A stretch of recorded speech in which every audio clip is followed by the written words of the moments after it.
ہمارا بچپن سعودیہ میں گزرا۔ چھٹیاں منانے ہم نانی کے ہاں پاکستان آیا کرتے تھے اور ہمارا اسٹے یہی نانی اماں کے گھر میں تھا۔ نانی اماں کے گھر میں پیرانارمل ایکٹیویٹیز ہوتی رہتی تھیں۔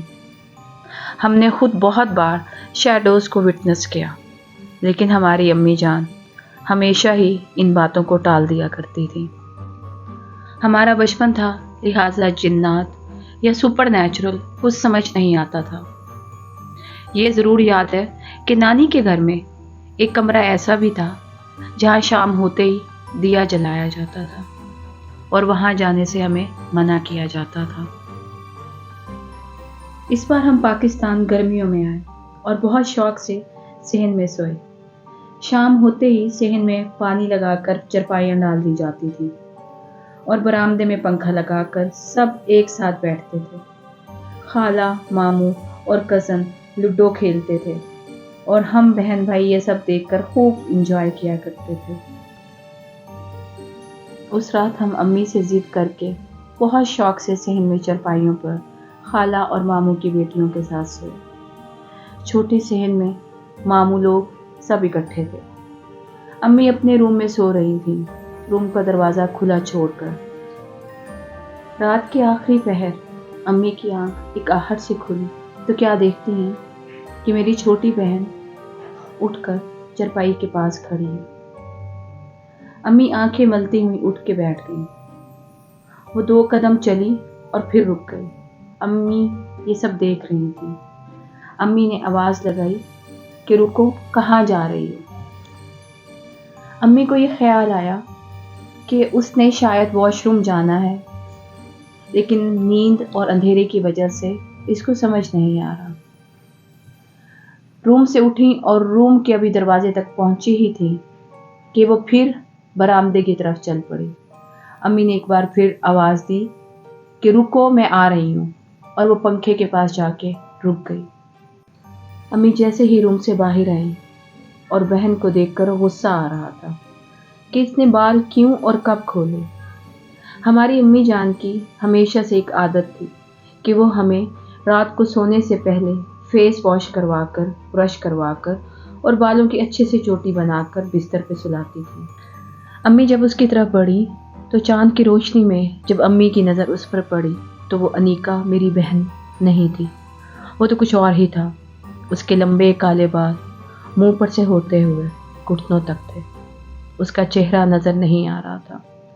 ایسا لگ رہا تھا کہ جیسے وہ ہوا میں ہے، وہ ہوا میں لیویٹیٹ کر رہی ہے۔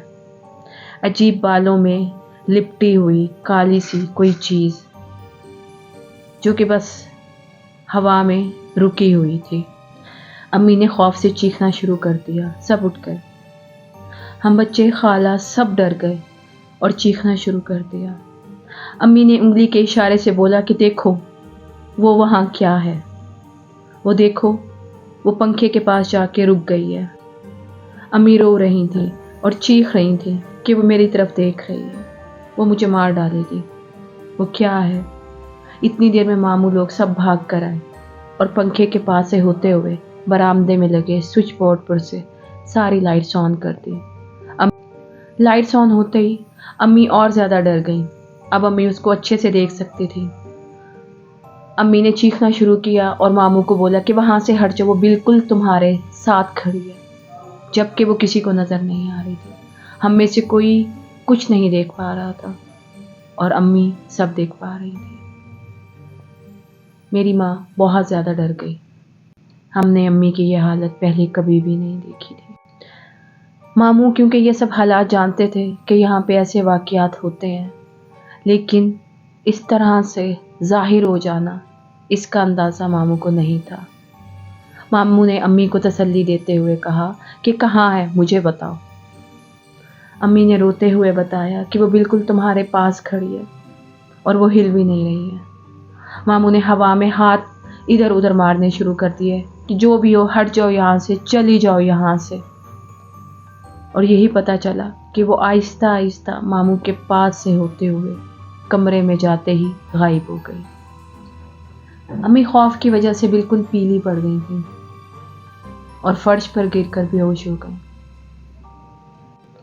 اس چیز کا اثر اتنا برا ہوا، وہ جادو تھا یا وہ کوئی مخلوق تھی یا وہ کوئی جنات تھے، کہ اس دن سے اور امی کے زندگی کے آخری دنوں تک وہ چیز امی کو نظر آیا کرتی تھی۔ امی اکثر ہی بیمار رہتی تھی، نہ اس چیز نے امی کا پیچھا چھوڑا اور نہ ہی بیماری۔